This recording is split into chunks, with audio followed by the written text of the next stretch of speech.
Hi, collective. Thank you for purchasing this course.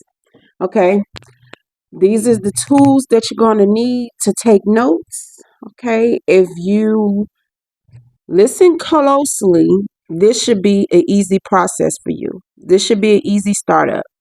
Okay, when entering into the entrepreneur space, always keep in mind you get what you put out.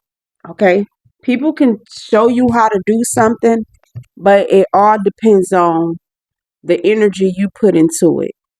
Okay, so I want to turn the bad rep from coaches. I only can speak for myself, but I'm starting to see that the coaching is starting to get a bad rep because certain people don't be experienced enough in the area to even package consultation or coaching packages. People see other people doing things and they think that they can do it, and me personally, I feel as though the best teacher is experience. And I'm walking through different doors. I done learned different things. The do's, the don'ts. I done failed. I done got myself back up. So, in my opinion, I'm a good coach. Okay, because I done failed first. Okay, I done failed, and picking yourself up. So it's experience. If a person can't tell you how they, their mistakes, how they learned from certain things, I don't think those should be the people you guys should be taking notes from. And no shade to nobody, but I'm just a different breed of people, a person. All right. So I stand for the small business. I stand for small business. So my field of study that I'm focusing on now is home care concierge, uh, different doors of opportunity that you get access to with starting your own home care business. I'm teach you guys how to think out the box, how to be creative, because I believe I'm sorry, y'all, if I keep looking up, I'm so used to doing that. But I believe if you find what it is that you love doing, it shouldn't feel like a punishment. The reason why a lot of people wake up every day and they not satisfied with their 9 to 5 because is that something they feel like, you know, they enjoy doing. Everybody is not meant to be an entrepreneur just as well as everybody is not meant to be an employee. So, I say take the best out of both ends. So, I just feel as though take some of the certifications, some of the jobs that people, I don't want to say, I want to say trades. I focus on trades, not knocking college or anything like that, but I found myself focusing on trades just because some certain things lose value after certain years. You can look at a whole lot of the degree programs that it took 4 years to do. Now they done cut certain things from the curriculums and cut the program down to a couple months. Depending on your attention span.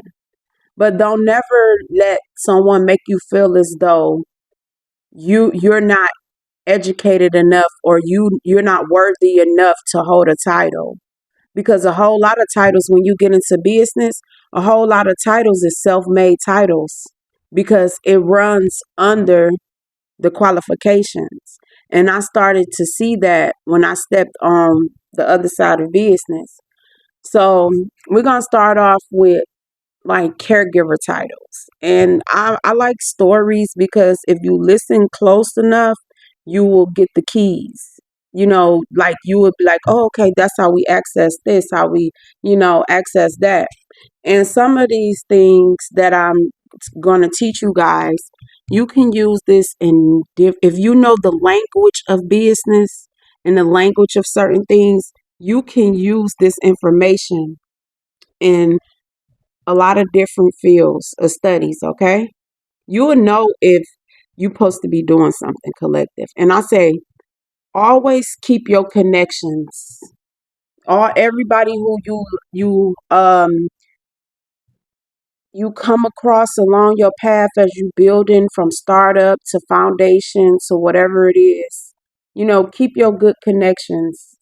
Build on a strong foundation, especially in medical field and healthcare. In my opinion, it's no need for competition because God willing, people want to grow old every day, and disability don't discriminate. So, if I can go back, and I always stuck to that, um, the competition thing, because when you go into entrepreneurship, you guys, you gonna really, you gotta really have tough skin because it is a different world. Pe- Long time friendships, relationships fall apart. You can't do business with everybody. You know, it's a seniority complex. Egos get the clashing, and I just say make sure you build a team that you can trust. You know, reevaluate who you go into business with, as far as friends and certain stuff. Certain people is meant to be friends. Certain people is not meant to be business partners. Some people is meant to be business partners and not meant to be like close friends. You got to know the difference between keeping something strictly business and personal. So let's keep going, collective. So I want to talk. I'm gonna start this off with the startup process. The startup process, and if you guys look on, make sure if you wherever you see in this video, make sure you go and follow my social sites, collective. I appreciate it. So the startup process,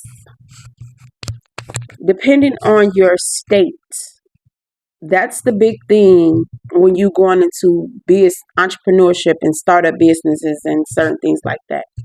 Each state is ran off of different guidelines, different policies, different procedures. You want to keep that in mind. You want to keep that in mind when you go out to get counsel also. That's why I'm making that clear as possible. It's not a one size fit all thing. And people will tell you that. That's why the coaching is starting to get, a bad rep because they sell you these one size fit all packages. And then when people go and spend their money, they still end up stuck because they don't get nowhere. So I want to break it down to the best of my ability to guide you, give you a good GPS system to guide you because you're doing it yourself. Okay, this is a startup where you're going to do it yourself. Now to have somebody else to do it for you, that's gonna run you way more.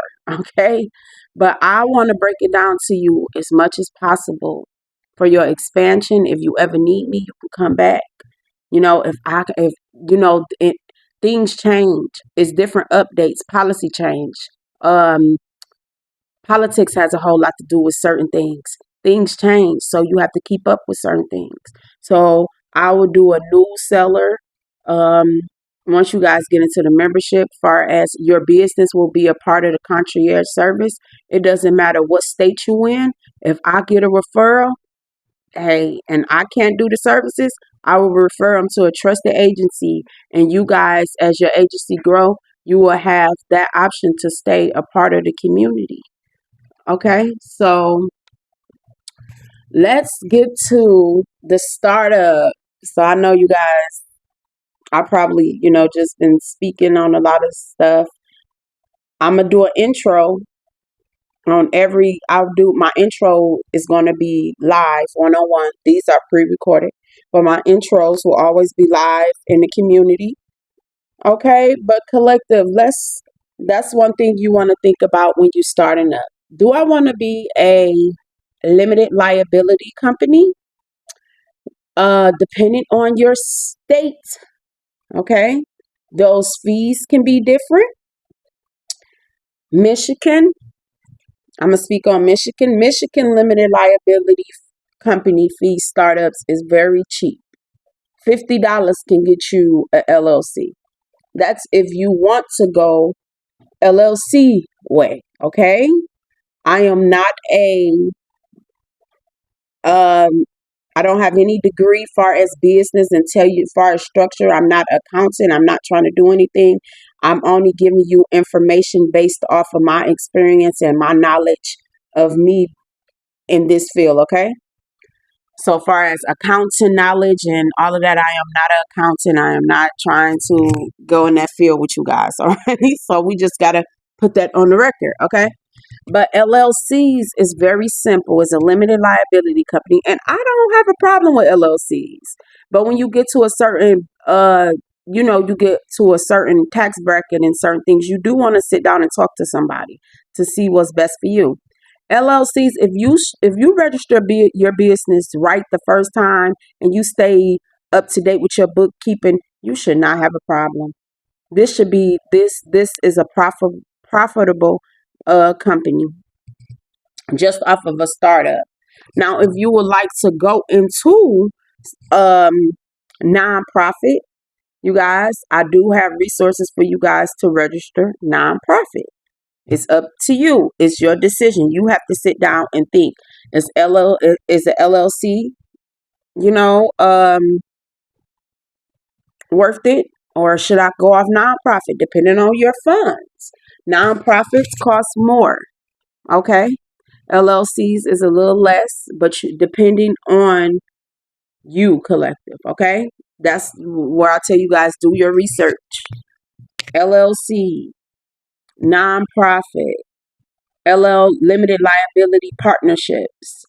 You have to get very familiar with your state, your um, labor economic.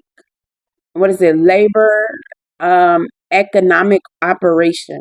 That's one of the state agencies. It's Leo in Michigan.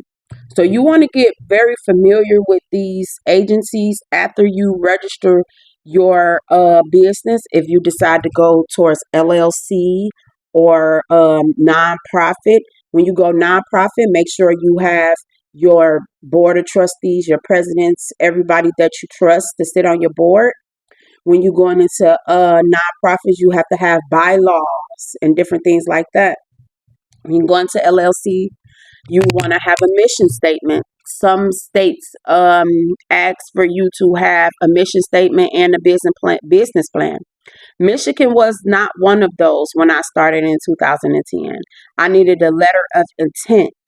So letter of intent, policies, procedures, my mission statement, and that's where it got pricey because sometimes now things is a little easier. You can do a whole lot of things yourself, but you want to make sure you have the right word. You want to know your make sure you're using the right verbiage in your policies and procedures. Okay, because it's not a one size fit all thing, and I want to get people out of that because it's different strokes for different folks. Okay, so if you decide to start a LLC or LLCs, I will help you with your mission statements. I will help you with your policies, your procedures. When you go into nonprofit, I have somebody that I can recommend that'll help you with your bylaws. That will help you, register your nonprofit. It's a little more, okay. And then when you get on to trademarking, the more you get um the more you grow into your business, you want to trademark, and I don't think that that's a bad idea either when it comes to your trademarking and stuff like that, because people know business can get messy. Okay, depending on your money, depending on your funding, because a lot of people get stuck with starting their own companies because they be like, oh, where do I get funding? A home care agency is one of those business where you can start on a shoestring budget. I'm just so here to tell you, you literally can start on a shoestring budget. Like depending on the state you in, it's depending on how much your LLC will cost. Now, with a startup business, I don't see anything wrong with LLCs. Just for you to start and get your feet wet a little. So I started off as an LLC, a limited liability company. Okay, so that was in the state of Michigan. That was $50. That was literally $50, you guys. When I started in 2010, it was $50. Um, After I did the startup, I was still working. I was still actually working at a group home. So I still had my 9 to 5. So I used the money from my 9 to 5 to fund my business. So I didn't need any grants and certain things like that. So I started and I rented me a P.O. box first. I registered my business and I rented me a P.O. box. But as time went, y'all know, like you be like, oh, I want my own little office space. If I'm gonna do this, I'm gonna do this. So I end up getting my own office space. So I end up renting a little small suite for like $125 a month. That was my first office space. It was a little cute office. I put my own little touch in it. But it was the good and the bad about it. You know, I just, by me being a home care agency and I was sending people out to people home, I really wasn't having a lot of people like elders or the disabled in the office.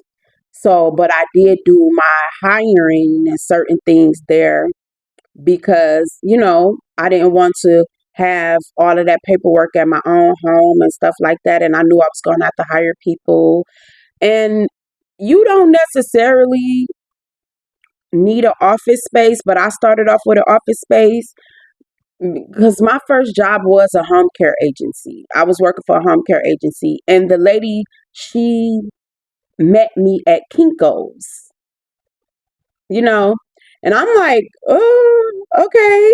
And that if I knew that I was going to be in this business, but that's when my light bulb came on, that first job.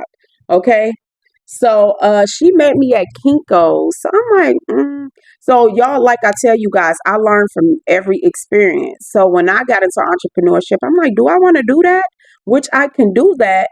But when it comes to you getting people's personal information, I was kind of weary. I'm like, one, is she a real person? I'm up at Kinko's giving her my private information and stuff like that. So times has changed. We got electric signatures and different things like that. Time have changed. So now once you get on the business end, you kind of understand certain things. So that's y'all listen to all the stories because I like hands-on teaching and certain things like that. So if you listen to the story, you will already like when it at the end you would know, you will go back and you can certain questions I already told you. So when it comes to office space, my first office space was a PO box. Okay. I recommend a PO box. If you don't want to do like a home office or whatever, nothing wrong with a PO box. But I was blessed to have an office suite in the beginning. So when it went to far as money, it depends on you don't want to be putting out so much before you get anything coming in. Okay. So keep in mind, I told you guys I still had my job. So I kept my 9 to 5 and I used that funding until, I got everything situated because I still needed um, advertising money and different things like that. So you don't necessarily have to go jump right in looking for grants and different things like that. Grants, I feel that's a good thing if someone wants to give you money, but that keeps a lot of people stagnant. Just start. Just start. Okay. So I started off with a small office space that was $125 a month. Okay. So always keep a budget. Always keep a budget. Okay. So keep in mind, keep the numbers in your head. So I started the LLC with $50. What with the bank account. So you got to put a certain amount of money in the bank. So I was like, oh, okay, $200. I put $100 in the bank. I put I started the LLC and I was established. Okay, with the LLC and I had an office space. So I got my office space when I went to Oh, that's a different story. But you want to be established when you go into ask to rent certain properties and stuff. You want to have your LLC and stuff already on record, already established before if you decide to rent commercial property. I say when if you're gonna just go commercial property way, get a small space because enough where you can hold your interview as far as your employees. A lot of the times you're gonna see the caregiver more than you see the client on the agency end because you're gonna be going to their home. See, if you're dealing with bed bound people, they're not going to be coming into your office space. You might get their caregivers, for they come. Some people come pick up their check if they don't have direct deposit, or if you want to do certain trainings or certain things. That's what I say. An office space is good for, but you can have a space in your home. It's up to you. Depends on you and your pockets. Okay.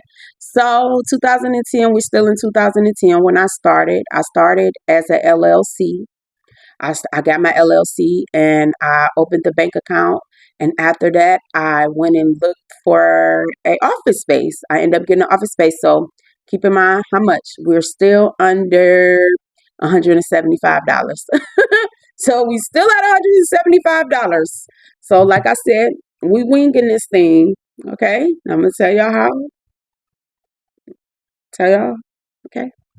So keep in mind, I was still working my 9 to 5, but I always had an office space. So when I used to get off of work, or the days I didn't work, I went into my office space just to get that, just to sit with my shoulders up, get that feeling of this entrepreneur, this businesswoman energy, discipline, keeping my office space clean and, different things. Which my office space was, my first office space was in a lower level suite. So you had to go down some basement stairs.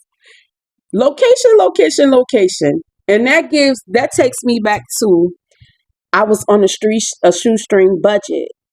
But if I was going to coach somebody now and I was going to help them look for office space, we will always look for an office space that's handicap accessible. Okay.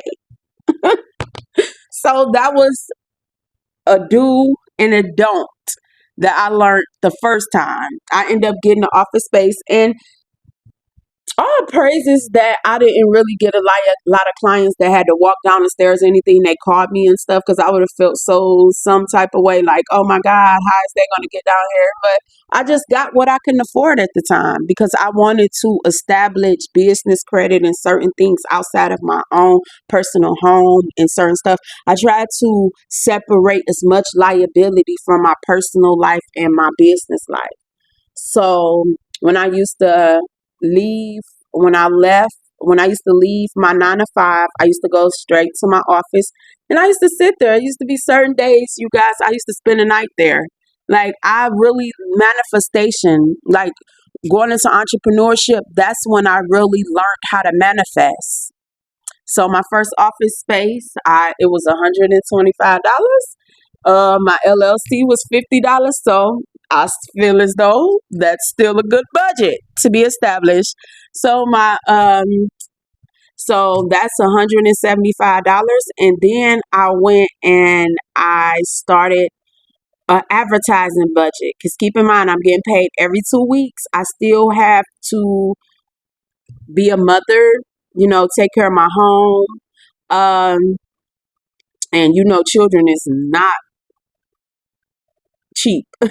So I made I used to put $50 from each check, and I would go buy like little supplies, pens. I stayed at Dollar Tree, Dollar General.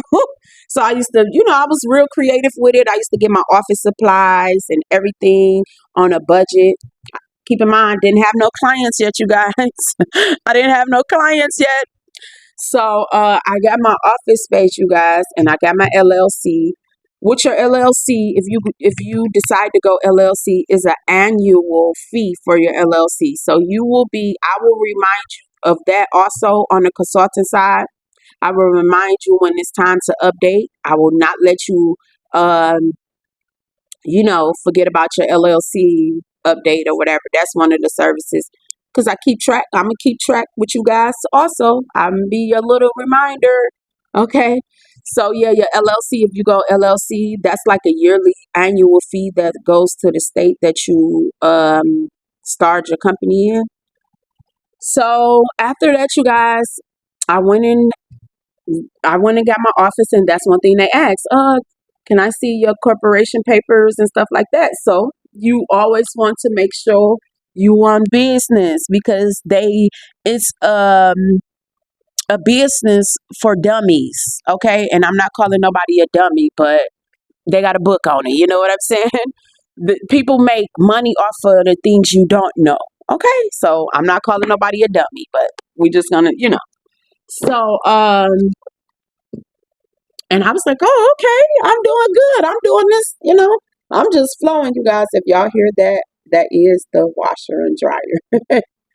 So y'all know these videos is just gonna be as natural as possible, you guys, because like I said, I'm very down to earth and I like to grow and I like to learn with my community. Okay. So after that I did that, I went and got an office space and I'm still under what? $200. So I'm like, okay, I got a budget. I got to make this simple.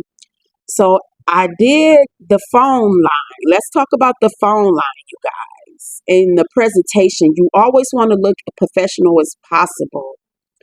See, I had knowledge when it came to a lot of stuff because I did a whole lot of research before I did a lot of certain things.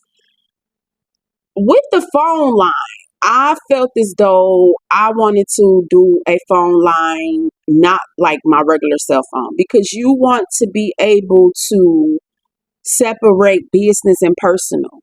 You don't want to sit and answer your phone all day. Like Willenhall's Home Care, and they're like, yeah, mom, this me. Your children calling and stuff like that. Like you want to, or you don't want to just be saying hello, and then someone, yes, I'm looking for Willenhall's Home Care, and you thinking it's your child or your cousin or somebody. You know. So the phone lines, I end up going through, and I will give you guys a list of the cheapest way to start this business. I will give you guys a list of the phone companies, and if you put me down as a referral, you will get a something off, okay? And I'll get a little something off of mine too, okay? So, with the phone lines, I end up going through a phone company where I got a virtual phone line where I can still use my own cell phone, but my business number will pop up. So I thought that was cool, because you could be anywhere in the world, and when that phone call, you can just go into hello, thank you for calling Willenhall's. How may I help you? You could be wherever you at in the world. So I liked it that because you want to keep your business as flexible as possible because you don't want to feel as though you're it's a punishment. Your business should never feel like a punishment. You should find joy, and you should find things where you can work smarter, not harder. Okay. So I ended up finding a virtual phone company that I went and I stayed with them for years. I started off with, okay, I started off with a toll free number. Okay. Like toll free numbers is 866 1-800 888. Those are considered toll free numbers. And like I tell you guys, I tell y'all where I feel as though I'm do's and don'ts. I feel as though that was a don't at the time. The toll free number was a don't at the time. But that was something I had to learn from because that toll free number was a whole different. I'm going to give y'all the story about that too, where your morals have to come into play when it comes to a lot of things. You will know if you supposed to be doing something. Like your morals will get tested a lot when it comes to seniors and elder people. And I'm gonna give y'all that rundown on that toll free number after I tell you about the why we're talking about the toll free number. So I went and got the toll free number. I went and got a virtual phone because, like I said, I wanted to make sure when I got calls coming in that I knew what was personal and what was business. So that's why I chose to get a toll free number. I mean, a virtual number. And this line, because some days I knew I wasn't going to be in my office, I was going to be out in the field. So that made sense. So I was a little bit above my time. Now that's all. People running companies and they ain't never even stepped foot in their offices. Like I was above my time with this business. So I end up going through a virtual phone company, and I end up getting a toll free number, which I should have just got a local number. The reason why I say that, toll free numbers is good for like franchises. Like say for instance, if I would have bought into a franchise, y'all know some of the big franchises. I ain't trying to give nobody no whatever, but y'all know some of the big franchises as far as home care and stuff. But I feel as though toll free numbers is good for like if you're doing business in different states. Like say for instance, we starting off like we're about to expand to Texas. So that's where the toll free number will be good because you can just, okay, thank you for calling Willing Hands. What state are you in? And then you can go and redirect it to whatever state. That's where toll free numbers is good in my opinion. Okay, and extensions and certain things like that. So I feel as though I made a mistake. I should have just kept me a local number, because I only was doing business in one state at that moment. So that was just a little something. Y'all know I tell y'all the do's and the don'ts and where I feel like I went wrong. Okay. I don't mind it. But yeah, I feel like I went wrong with that when it came to like the phone services, because I should have just got a local number. And when you choosing your virtual phone companies, there's a lot of them out there. Try to keep it simple, because you just want to look professional. Okay, you just want to be as professional as possible. Okay, because you got a lot of competition, but baby, I don't feel as though it's no competition because there's just so much people out here that need help. But starting off as a startup, you want to keep it simple. So that was one thing that I should have done was got a local number. So I ended up getting a local number also. I just end up having two phone lines, a toll free number and a local number. And try to, if possible, when you choose your number, try to get you a easy local number so it can be easy for your customers to, you know, remember also. So with the phone company, yeah, collective. I'm gonna give y'all a story on that where my morals was tested. I ended up getting that toll free number right, and the toll free number was previously owned by Sound Club, Sound Club Check Company. Y'all remember when they used to print checks out? So I used to get people calling this number all day. Now, if I was like a untrustworthy type person, I could have, and this just opened up doors to me for security with elder people, because I used to get a whole lot of elder people calling, and I'm thinking that they calling for services. They calling to reorder their checkbooks. Like before I say anything, they used to be like giving me they account information. I'm like, wait, no, this is Willenhurst Home Care. You get what I'm saying? But if I wasn't a good person, I could have literally sat there and got them old people's account number. It was just, I just was looking at God like, you just give me so many different little tasks through life that, and on through this time, it used to be times where like I didn't even know how I was gonna get funding, how I was gonna do that, but I knew that I wasn't going to, you know, go the wrong way. And I feel as though that's why God always put a good one in for me, with my ups and my downs, because it was so many times, you will get tested. Is you gonna take that shortcut? And I'm not that type of person, because I have to be trusted in people home. Now, just as simple as that, and I had to, and I done had a lot of people say, "Oh my God, thank you so much, thank you, my mom. oh my God, my mom, and I was just like, wow, people used to get on the phone. I'm like, I used to call back the numbers, like if I missed a call or something. I'm like, yes, did anybody call Willingham Home Care? And a lot of times I had got people like, oh yes, my mom need help, but I'm not even in that state. You get what I'm saying? Because like I told you guys, that toll free number was Sam's Club. For people used to come in to reorder their checks, and majority of the times it was elder people about to give you their whole account number, whole life savings, and I just feel like I said I take lessons out of that too. I said God gave me which majority of the people that the traffic that came through that phone line was Sam Club's employees to reorder checks. Probably a handful of them was for me for years, but it just made me look at things, and then it just made me get in my books and create policies like consent to release information when it comes to clients and uh, last plans of life. It just taught me how to put more stuff into actions in my books because people scams elders. And if I was that type of person, I had like they was just giving it to me. But I'm not that type of person. I just thank God that number was ported to me at that time. Because I probably saved a lot of little old ladies from getting scammed out of their pocketbooks. Because elder people still write your checks.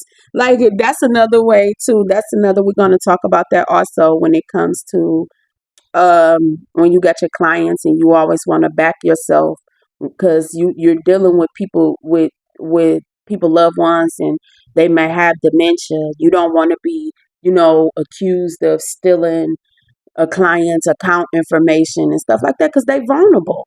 When I say everybody that called that number collective was a elder person trying to reorder checkbooks, because keep in mind we a little more sped up now that they got certain stuff. You got your cards and stuff, but you still got a whole community that's still a little behind. And that's where people may need your assistance too.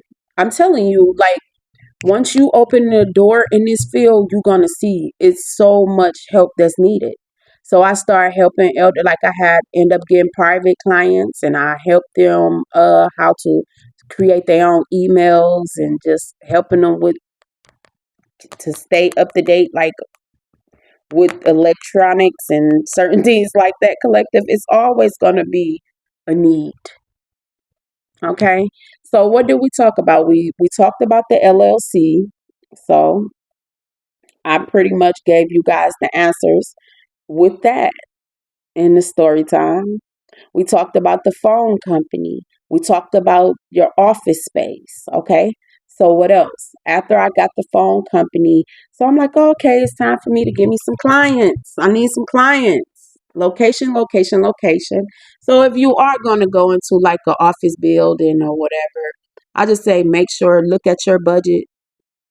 See your money. You don't want to be putting out more in than you getting. So now we at a stage of we have to find some clients. How are we? Because we keep in mind you're working a 9 to 5 to pay your. Now you got office rent. You got to pay your office rent, and you got to pay your monthly. You have to pay your yearly tax, your yearly update. You have to pay your phone bill. So you starting to have bills. You may not even have a client yet, or even you the only employee of this thing. So, or you always go in with at least you and 3 other people that's like minded. You're gonna hire some folks, but you don't want to have you want to hire, but you got to have clients, just like you got to have clients to hire. Okay, so let's get into it. So after I did that, I had my phone line established. I had my website established. I got my website established. Now it's a little cheaper. When I first started, you guys, oh goodness, I was paying unnecessary money. If you guys need assistance with that too, I will help you create your website, also collective. So you buy you a domain. You search your domain when you searching like for your LLC too, because you want to do them too, because you want to make sure your domain is available also. But if it's not, you got to be a little creative with it, right? You got to put a little, something behind it. So we found the domain. So that's your website, and you got your number, right? You got your number. You got your website. Your website is where you're going to offer your services and everything. Okay. So we got our location. We registered. We legit. We registered. We got our location. We got our office space. We got our phone space. Okay. We got our phone. Okay. We have our website. So now, what's next? We got to let people know that we're here. So advertising. You can be established and don't make nothing if people don't know about you. Okay. So you got to be very creative when it comes to this advertising, because this is how you building your revenue. If not, you're going to still be at your 9 to 5, and you just adding more bills because you have to pay office rent, house rent now. You still probably have children, still have husband, wife. Okay, you still got stuff to do. And the whole thing of it is to fire your 9 to 5. So you don't want to be going creating more bills and you're not having anything to come in. So advertise, putting yourself out there. Okay. It's real, it's different now. But back when I started, it was a whole lot of word of mouth and footwork. so so we got our location and everything. So I went and I got 5,000 business cards. Y'all remember back then, I don't know how far you could think.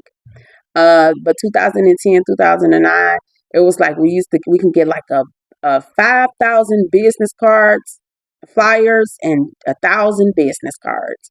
So took a couple $100, got 5,000 business cards, 5,000 flyers, 500 brochures. Y'all, I hope I said that right. Yeah, brochures. Okay. So that was my advertising for the moment. So when I say every little old lady I seen, every old man I seen, I just was giving my business cards, business cards, business cards. And I got some callbacks.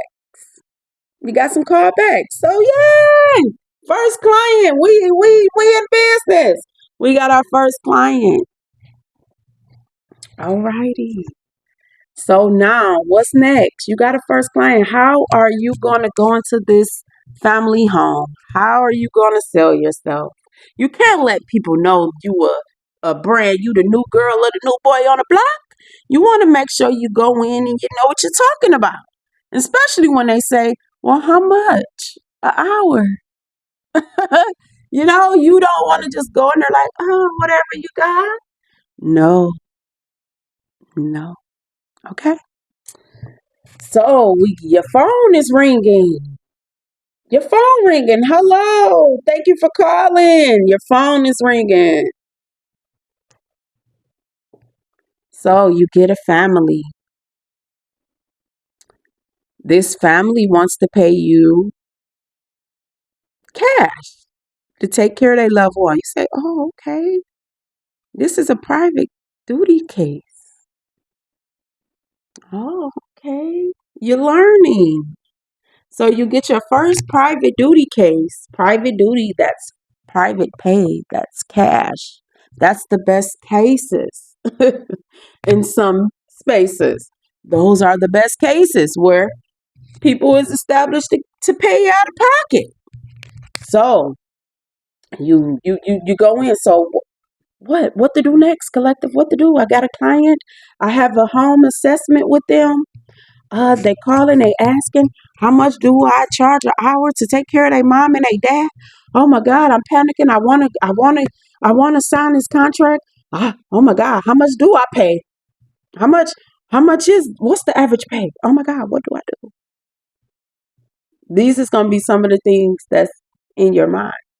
But you should have did the research also. I got you. I got you.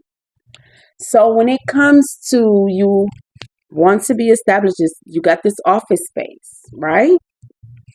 So that means you got to hire some people, right?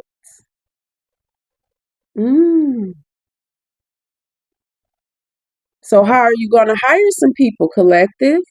Are you going to do the work yourself? I recommend, yeah, your first couple clients, take the case yourself if you have the time. That's putting money back into your business. Okay? I took the case myself. So I interviewed myself.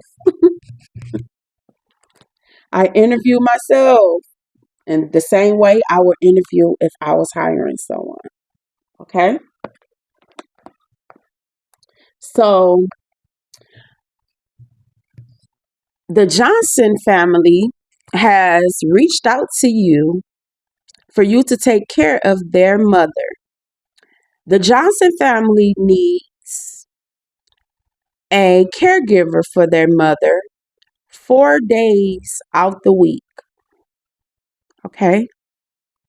The Johnson family wants to pay you 8 for 8 hours.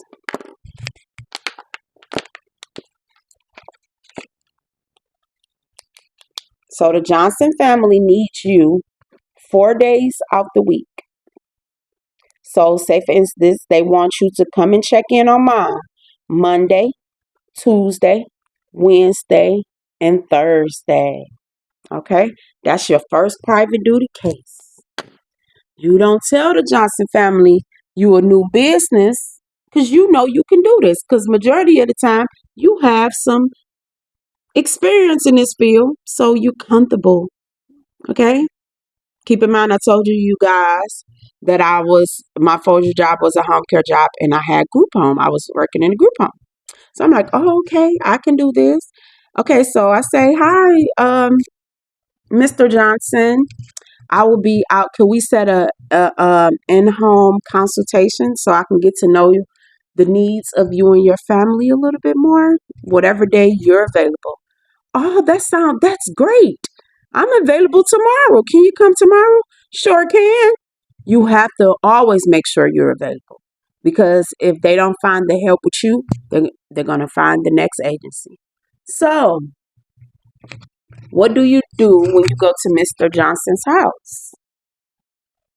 You should already have a whole lot of stuff in place, collective. You done came this far. So what are you just gonna show up to Mr. Johnson house like hello? No, no. You gotta come and you gotta look like you know what you're doing. Okay? And being coached by me, you're gonna know what you're doing. So let's rewind, collective. Remember I told you about that advertising budget where I got my flyers and my brochures and everything. In that process, I got my name tag also. I maybe got me a name tag, white wall, nice clean name tag. Got my name tag printed, and I got me a T-shirt printed with the company logo on there, and I got my name tag. So when I went to Mr. Johnson's house, I looked it professional, okay? And in the process of that, I got me a suitcase. I have my suitcase ready with all of my forms and everything. So when I got to that family, I knew exactly what. Okay, they said, okay. Um, so let's talk about pricing. How much you gonna charge, Mister and Mrs. Johnson? So back in 2010, collective, the state rates, because I go off of the state rate. Okay, some people, or you can call a couple of, yeah, we all have done it.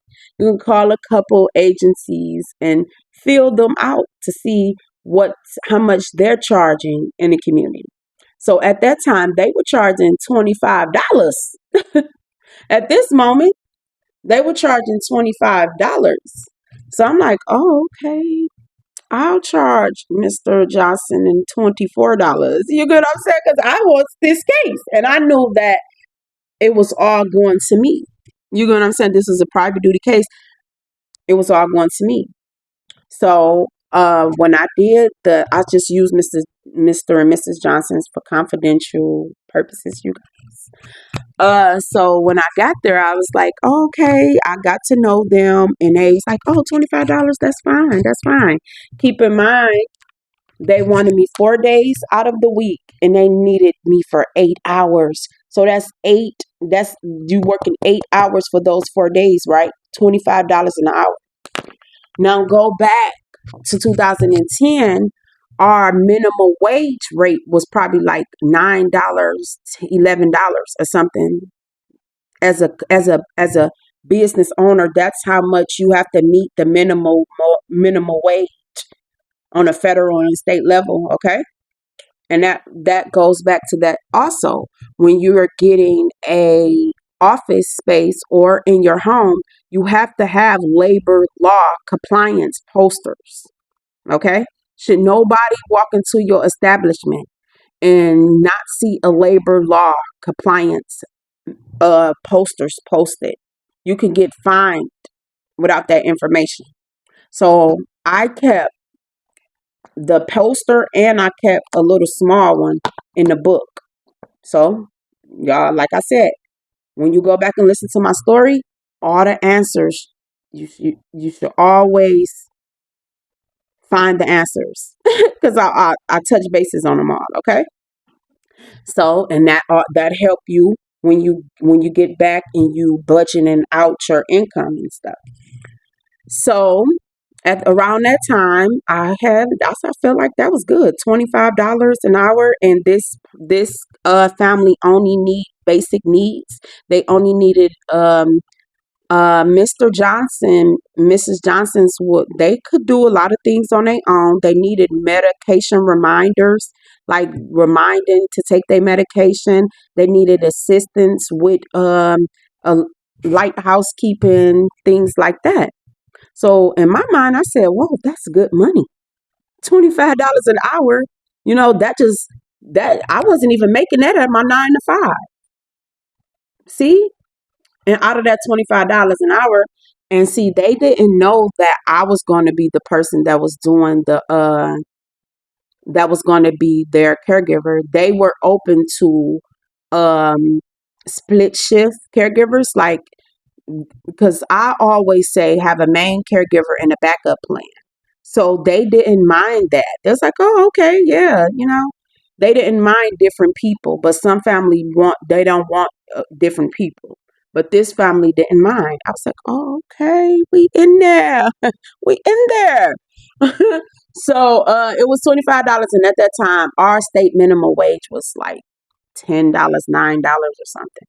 But when you do that math, that's still good money. So if it came to certain days that I had to work, I could hire somebody else in to help me with this case.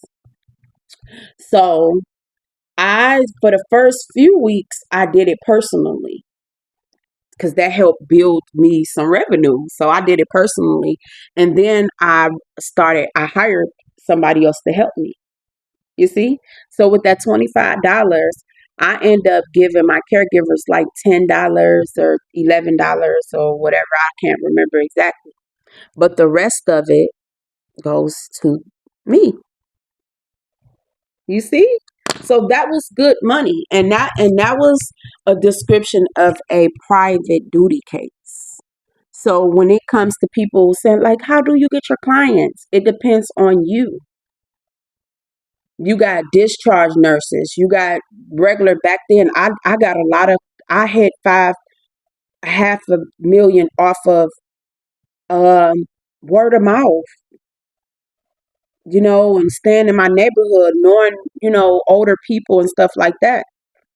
And I say like those first cases, if you can and you work them, you work them. So that's what I did. That was a private duty case. So the next case that I got, I start getting calls, and I end up getting waiver cases, low income cases. Okay, I end up getting low income cases. So private duty cases is when they want to pay you in cash. We consider that private duty in this field. That's private duty. Okay, that the income is cash. Okay, so those are the best cases. Some say those are the best cases, or or reimbursements. So next, I started getting calls from for low income services. So I'm like, oh, okay. They was like, yeah. So when it comes to how the family is going to pay you, it's different sources. Everybody is not don't qualify for Medicaid. Everybody can't pay you out of pocket. So you have to do that assessment to see exactly what they qualify for. So at this time, keep in mind I told you guys I'm new. My first case was a private duty case. Okay.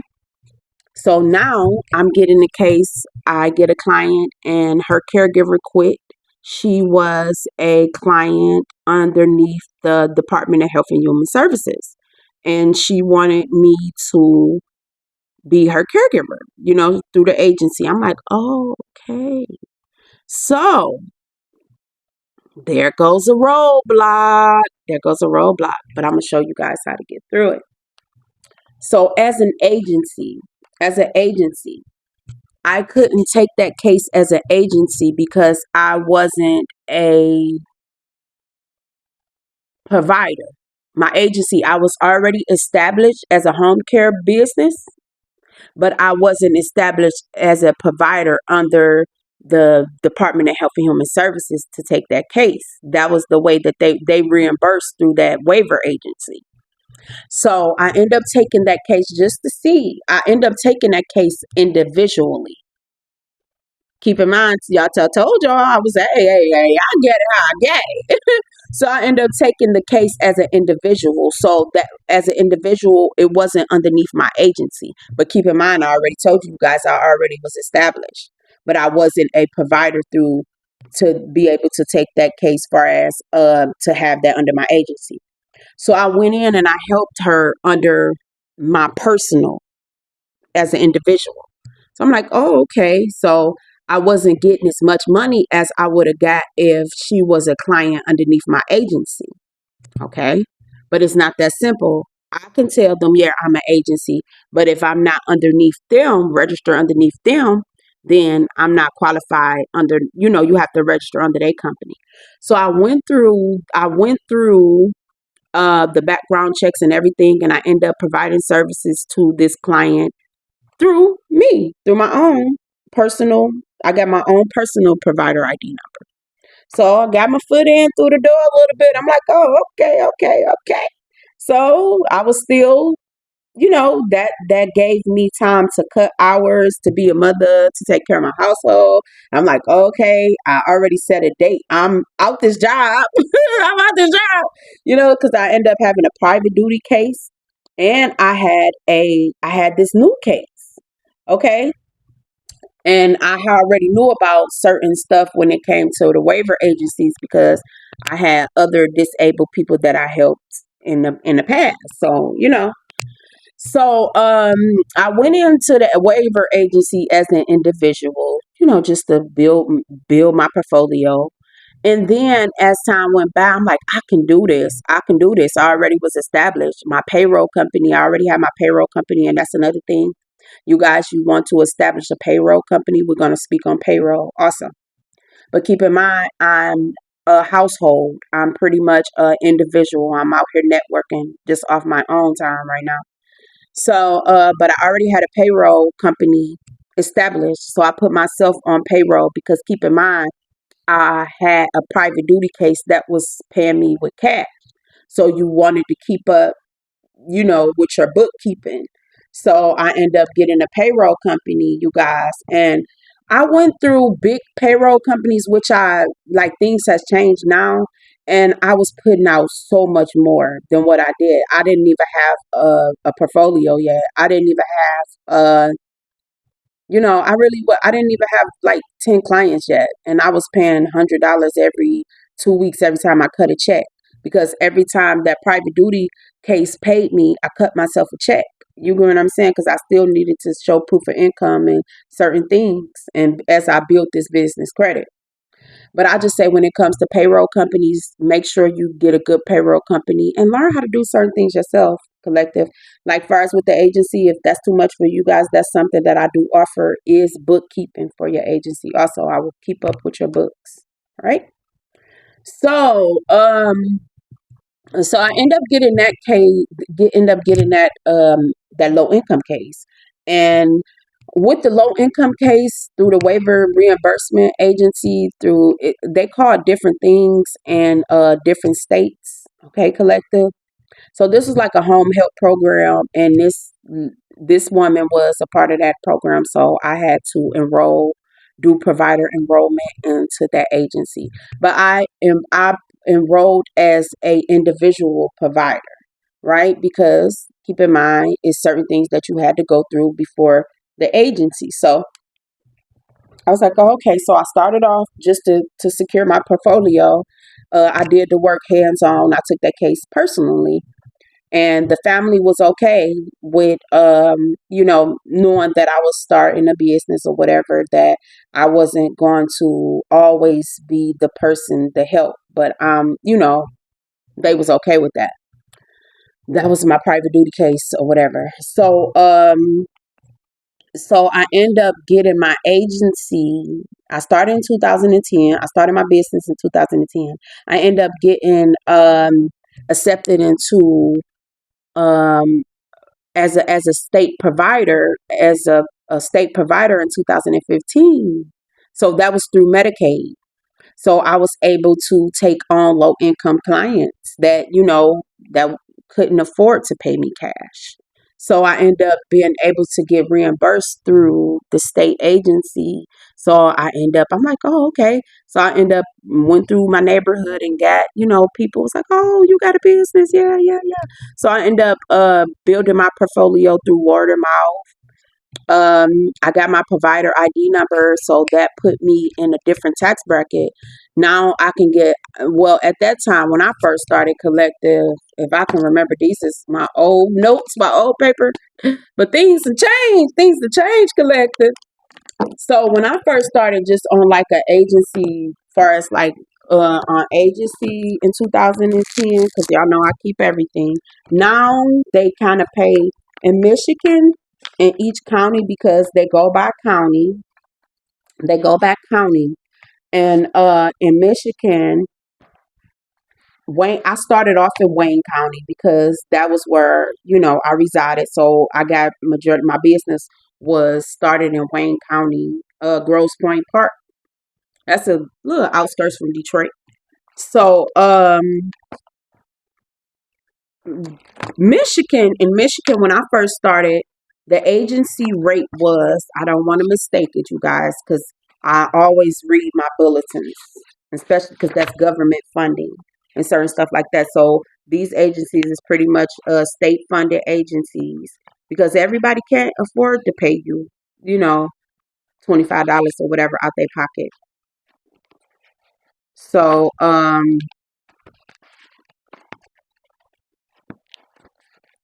when I first started, let's see, because I just like for you guys to see the numbers too. Put this up here.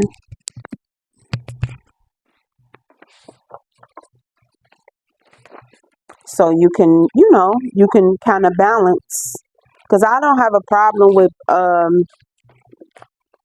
office, like the office side of it. Like I enjoy that. I don't mind going to do the clients also. I don't mind that either. But I find joy in the office side too.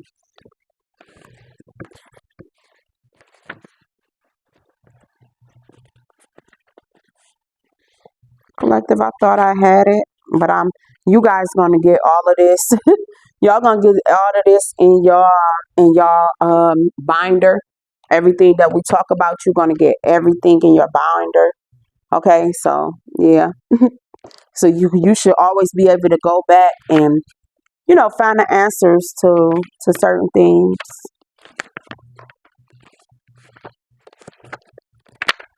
So at that point in time, when I got my acceptance letter, because I still got certain things, you guys. Because like I said, remember, you're gonna have to have everything ready, okay? Because when you, like, say for instance, when I went to my private duty case, you have to know, like, a service agreement. This is a service agreement. Oh, I don't want to show y'all because certain names and stuff on there. But your service agreement. So when I went to, we can go back to my private duty case. When I went out there, I had my service agreement ready. I had my rights, everything, my policies. I had already got that before when I was establishing my business. I had already got my policies and my procedures. So when my family started calling, you need an agreement between you and that client. So I helped you with all of that, collective. All right. I help you with all of that. I help you with your letter of intent, your mission, vision, and value statement. I help you with all of it. Okay. And I don't have a problem with one-on-ones with some of y'all with one-on-ones. Um, yeah, your letter of intent. So yeah, I believe, yeah, this is my two, yeah, that was, at that time, Michigan was paying like $14 when I got accepted into the program. They were paying like $14, I want to say, but each county was getting paid a certain amount. And by me starting off in Wayne County, they were getting paid the least. I'm just gonna put that out there, no shade. But yeah, now it's a statewide one flat rate for the whole state. But when I thought, okay, here it comes. Y'all know this is old because it's all raggedy. Um, when I started in 2010, yeah, this is an old pay rate schedule. So when I got accepted into this agency. I started my business in 2010. I got accepted in this agency in 2015. Okay. So when I got accepted in this agency, far as this is considered a waiver agency, a reimbursement waiver agency, a lot of the funding comes from waiver agency, Medicaid, Medicare. So you're gonna have to get familiar with your um, agencies, some of your state agency, your local agencies and stuff, because that's gonna play a big part on your revenue. Okay, collective. So when I first started in 2015, oh goodness, yes. So once you get your provider ID number, which I went through the steps and I help you guys through that, I will assist you through that. But like I said, this is what you're gonna have to do on your own. But if you pay close attention and you listen to me, it will be a breeze. Okay. So when I started in 2010, the individual rate was $8. $8. $8. It was $8, collective. Okay. So it was $8. And keep in mind, I told you guys, um, I took that first case as an individual because as an agency, um, I wasn't a provider within that waiver agency yet. So for me to figure things out, I'm like, oh, okay, I'll go in as an individual. So I went through the process, background checks and certain things to go in as an individual. As an individual, you can have up to 4 clients. Okay. So that just opened another door of revenue for me. I'm like, oh, okay, in a minute, I'm about to be out of this job. So I had my private duty case. I had them under a service agreement. Okay. And then I had my low income case. So this was the big money. This was the money, the being, getting your provider ID number. So I ended up getting my provider ID number, but I was only able to use my provider ID number as an individual. So as an individual, I was able to get up to 4 clients, right? At the 4 clients, they recommend that you go to agency. So keep in mind, I already was an agency. You get what I'm saying? I already was an agency before this. So I'm like, oh, okay. So I got the packet. I called the Capitol, the Lansing, and I got the packet. I was like, oh, okay, I've been providing services. I gave them my letter of intent. I was telling them that I've been providing services within the community for a certain amount of years. They want to know. So I got approved as an agency in 2015. So keep in mind, as an individual, I was only getting $8. So I didn't have no money to pay nobody. You get what I'm saying? That's why I had to take the case, because keep in mind, I was still an individual. So once I got my foot through the door, I'm like, oh, okay, it's time to get on the business side. So I went and I got approved as an agency provider. So that took me from $8 to, like, at that time, because at that time, new agency rate was like 13, Wayne County, because this was the schedule I used to go through. Because I used to, and then you guys, when I tell y'all I was traveling state through the state, like, I was ready to start me a whole nother office in a whole different county. Like, when I say I was going in before Rome. When I say I was going in, um, so, I just like to be funny with y'all. But as an individual, I was only getting paid $8. So once I brought my agency aboard, that got me agency pay. So Wayne County at that time, we was getting paid the least. Y'all know how they do. So we was getting paid the least. So I went from $8 to 13.50. So that was cool. So I still was giving, when I was able to hire, I was giving my caregiver $9, and I was just taking the change, depending on the case and this, how much hands on that they need. I will give them up to, like, $9, $10. That's how I just always, and I just kept the change, because it gave me some type of freedom. Because when you look at it, they want 8 hours. I'm gonna use this example: 8 hours, 4 days out of the week. You still making good money by being the agency owner. You know, so I never was greedy in it. So then after that, I became an agency under, so I could work anywhere. My provider ID number was pretty much a state provider ID number where I can work anywhere in that state. So the highest paid, I want to say at that time, see, it was all a different pay rate depending on the county. So Wayne County got paid the least. So I found the county that got paid a little bit more, and I was just looking for clients in different counties or whatever. And then I hired a couple more people to help me. So yeah, collective. And then when I looked up, I quit my 9 to 5 and I did my business full time. Okay. So that was just a little tea on that. That was just a little tea on that. But now, fast forward, how many years later, uh, it's one flat rate. Now they get paid, individual probably get paid like 12 something, if I'm not mistaken, but agency get like 20 something. So that's still good money, you know? That's still good money. So I will, like I said, you guys, you can do this.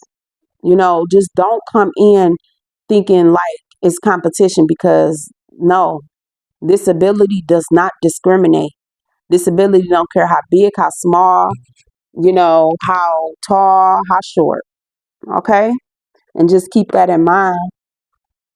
So that's when it comes to how do you get paid. I believe if you listen close to the story, you heard it. All right? So we got private duty. Private duty, remember I told you? The private duty, that's cash. And then we got waiver agencies. You have waiver agencies. That was one of the incomes. But it's just not as simple as going just saying, "Oh, I got an LLC, I'm a business." You got to go through certain things to get approved to provide services to Medicaid and to low income clients. Okay, that's one source of income: private duty and waiver reimbursement agencies. So, third form of income, collective. So as the time went by, I ended up getting a call. I'm like, okay, lawyer. I'm like, so now we stepping into car accidents, workers' comp. Okay, I get one client that was in a car accident, and he needed help. He needed a caregiver to help him. So that was a different form of which the money comes from the same way, but it depends on how it's dispersed. Okay. So I end up getting a car accident client. So they go off of affidavits and you get paid in one big lump sum. It's like you get paid one big lump sum, they get paid 20 some dollars. But the bad thing about that is the money, the lump sum is a part of their settlement. So you as a provider or whatever, you're not going to get paid until their that case is settled, and then they're going to put your 10, 20,000 or whatever in that person's settlement. So it don't the check doesn't get wrote strictly to you, it get wrote to your client. So say for instance they settle um the accident case for $40,000, and 10 of that thousand goes to your home care, your chore provider. So that person is responsible with giving you that 10,000. It's not like wrote out to your company or you. So that was good and bad in that you have to trust people, because people will get the settlement and don't know you no more. So when it comes to home care collective, I'm telling you, if you start off right, you will be so surprised how many doors open for you. So we talked about private duty, we talked about we talked about private duty, we talked about reimbursement agencies, we talked about workers comp claims. And we talked about a different field too, collective, where I got a lot of call, like housekeeping, where you just going and cleaning up and certain stuff. You might get cases like that where people just may need you to come and tighten up a little bit, or just someone just to take you. You might get cases where they just only need you to take them to their doctor's appointment.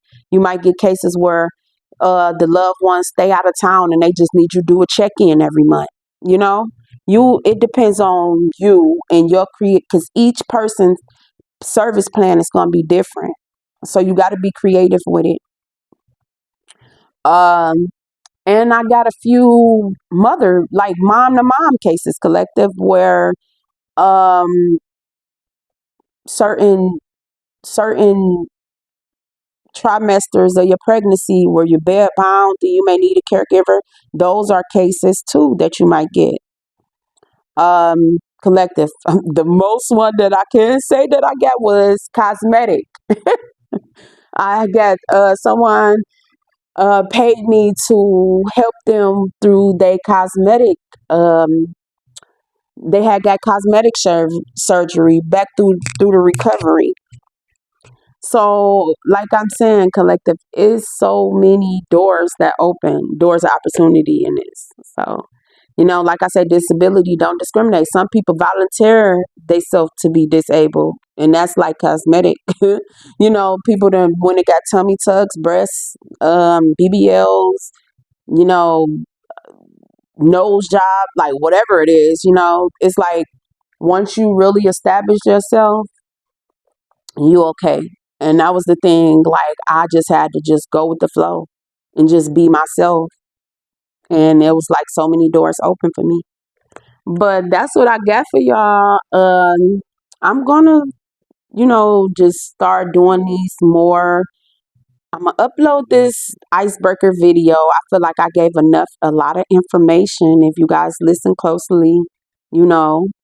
But you are more than welcome for your one-on-ones collective. You can join my private groups and your policies and procedures. If you want to create your own policies and procedures, I help you with that. Or if you already want the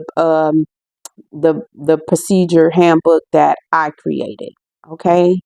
So I hope that was enough information, y'all.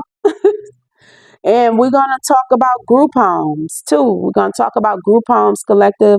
I want to take y'all on that journey with me also. I'm in the process of getting established in Texas for first group home. Okay. Um, we can talk about non-medical transportation also. I take y'all on my real estate journey because it was just so many things that doors open. My real estate journey, I want to talk to y'all about that because certain people, they are interested in like group homes, certain things like that. So as I grow, I will share collective. And I wish you guys nothing but the best. Peace.